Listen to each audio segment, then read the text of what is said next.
अस्सलाम वालेकुम दोस्तों, आप देख रहे हैं मेरा यूट्यूब और फेसबुक चैनल। आज दो टॉपिक पर बात करेंगे। एक तो तहरीक लब्बैक के लॉन्ग मार्च पर, और दूसरा जो है हम इमरान खान ने पलट कर वार किया है और एक नई प्लानिंग उनके सामने आई है, इस हवाले से बात करेंगे।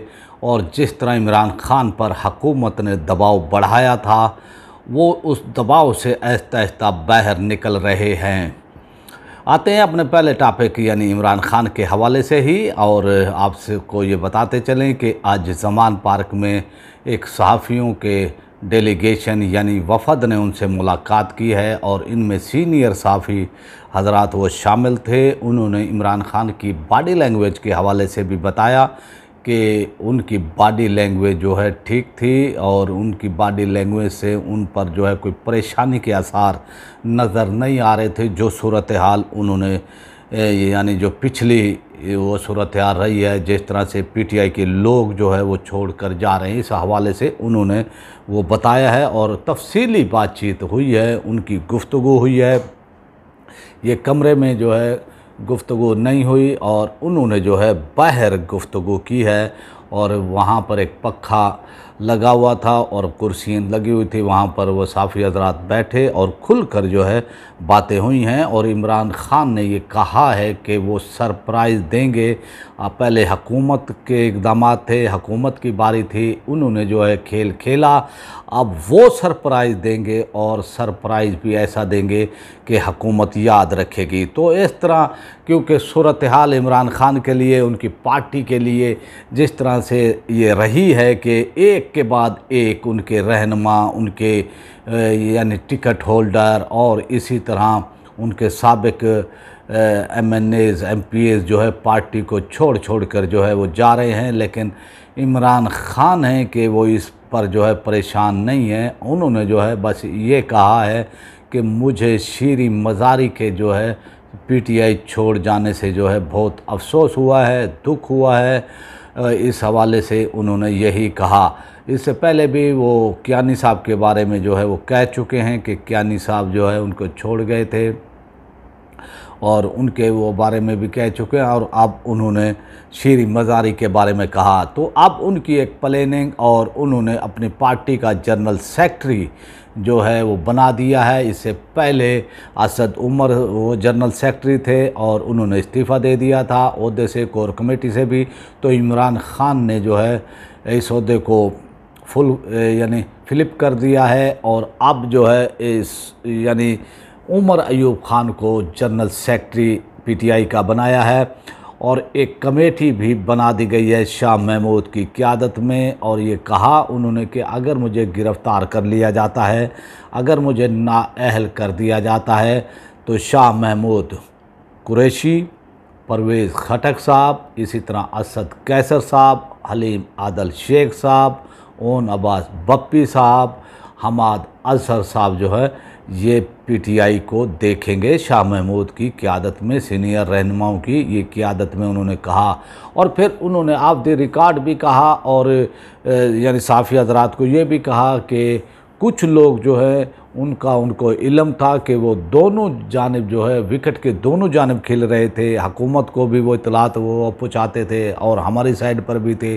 तो उन्होंने कहा कि वो भी चले गए हैं, तो उनको दुख नहीं हुआ है। और उन्होंने कहा कि अब मैं नई जो है वो टीम बनाऊंगा इस हवाले से, और नए लोग लेकर आऊंगा। मैं पहले भी नए लोग लेकर आया था पार्टी में, और अब भी नए लोग लेकर आऊंगा, और नौजवान वो तबके को जो है आगे लेकर आऊंगा। तो उनके यानी चेहरे पर कोई ऐसी वो परेशानी नहीं थी, और उन्होंने ये कहा यानी साफ़ी हज़रात से बातचीत को वो करते हुए इमरान खान ने ये कहा कि जो भी अब ये रही है वो सूरत हाल 9 मई के हवाले से, उन्होंने कहा कि हम तो ये चाहते थे कि भी इलेक्शन कराए जाएं, और हम ये पता है कि PTI को मकबूलियत हासिल है, और PTI को 2/3 मेजॉरिटी मिलने वाली थी। हम क्यों चाहेंगे कि हम यानी अफरा व तफरी फैलाएँ? हम क्यों चाहेंगे कि मुल्क के अंदर कोई ऐसी अनारकी की वो सूरत हाल होगी।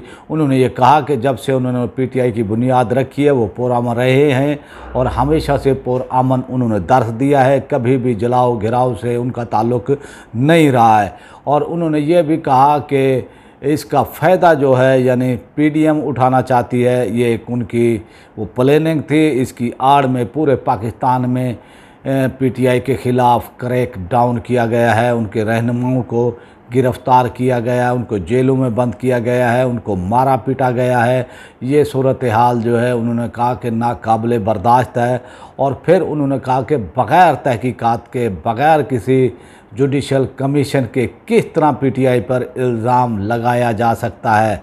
उन्होंने यह कहा कि जब उन पर कातलाना हमला हुआ तो उस वक्त तो कहीं भी यानी पीटीआई के कारकुनान ने हमला वो किया, तो उन्होंने ये कहा कि उनको ट्रैप करने की वो कोशिश की गई पीटीआई को, और यानी ये मलबा जो है यानी पीटीआई पर डालकर पीडीएम हुकूमत यानी क्रैक डाउन वो करना वो चाह रही थी और वो अपने मकसद में कामयाब भी हुई है। लेकिन यानी साफ़ी हज़रात ये कह रहे हैं कि उनकी बॉडी लैंग्वेज और उनका गुफ्तगू का अंदाज़ वो पुरअतमाद थे, बॉडी लैंग्वेज भी उनकी बेहतरीन थी और इस तरह उन्होंने महसूस नहीं होने दिया कि वो दबाव में है, वो परेशान हैं।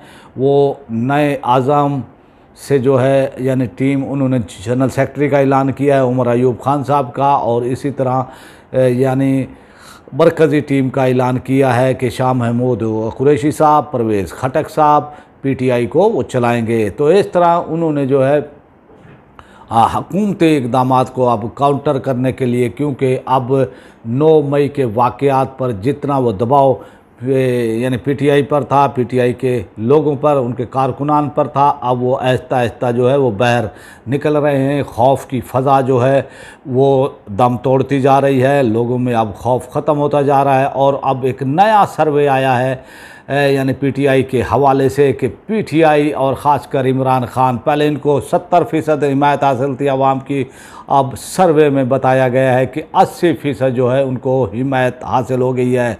और इमरान खान अब सरप्राइज़ देने जा रहे हैं हुकूमत को। देखते हैं कि इमरान खान क्या सरप्राइज़ देते हैं हुकूमत को। अब आते हैं अपने दूसरे टॉपिक की तरफ।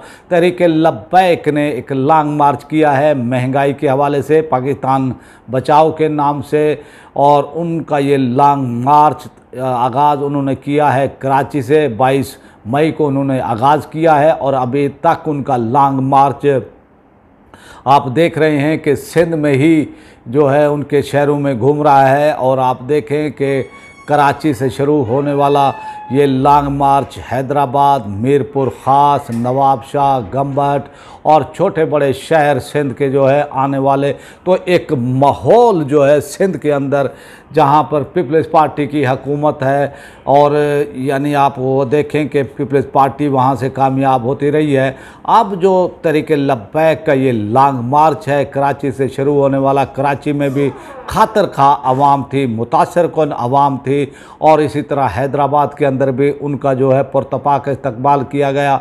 और फिर छोटे बड़े शहरों खासकर नवाबशाह, मीरपुर ख़ास के अंदर, गंबट के अंदर और इस तरह दूसरे इलाकों के अंदर, शहरों के अंदर भी जो है आवाम की बड़ी मुतासर कुन यानी वो तादाद रही है और तहरीक-ए-लब्बैक यानी एक माहौल बनाने में कामयाब हो गई है इस हवाले से। और मैं आपको पहले भी बता चुका हूं कि ये लॉन्ग मार्च का मकसद एक तो तहरीक-ए-लब्बैक का के यानी महंगाई के हवाले से है कि आवाम को जो है महंगाई के हवाले से जो वो चक्की में पीस रहे हैं उनको जो है यानी कोई ऐसा वो किया जाए कि भाई हुकूमत ऐसे इक़दाम कर रहे कि पेट्रोल की कीमतें और जो अशिया की कीमतें वो बढ़ी हुई हैं उनको कम किया जा सके। दूसरी वो तरफ जो है तहरीक-ए-लब्बैक का मकसद ये भी है कि आने वाला इलेक्शन वो जो है इसका उनको जो है कैंपेन के हवाले से एक बेहतरीन जो है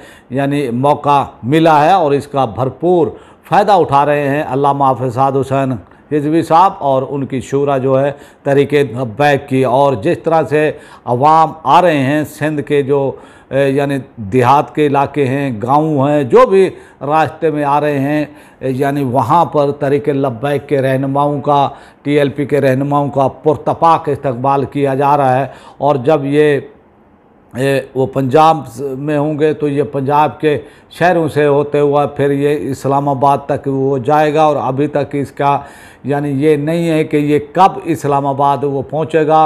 और आपने देखा कि अभी सिंध के अंदर ही जो है अभी यानी आज 28 तारीख को होने वाली है, और आप देखें कि 22 तारीख से ये शुरू होने वाला लॉन्ग मार्च आज 28 तारीख हो गई है, और 28 मई को जो है ये शहर के अंदर ही अभी तक मौजूद है, यानी सिंध के जो वो शहर हैं उनके अंदर मौजूद है। और बड़ी तादाद एक जो है यानी उनके इस्तकबाल के लिए आ रही है, उनके लॉन्ग मार्च में शिरकत के हवाले से आ रही है, और पुरतपाक इस्तकबाल किया जा रहा है तहरीक लब्बैक की क़यादत का, उनके रहनुमाओं का।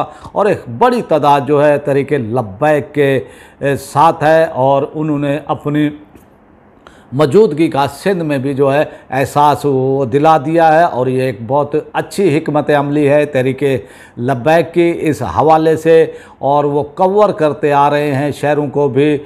और इसी तरह फिर जैसे वो पंजाब में आएंगे तो पंजाब के शहरों को भी वो कवर करेंगे, और एक माहौल वो बनाने की वो कोशिश उन्होंने की है। और इसमें वो देखते हैं कि तहरीक लब्बैक कहाँ तक कामयाब होती है।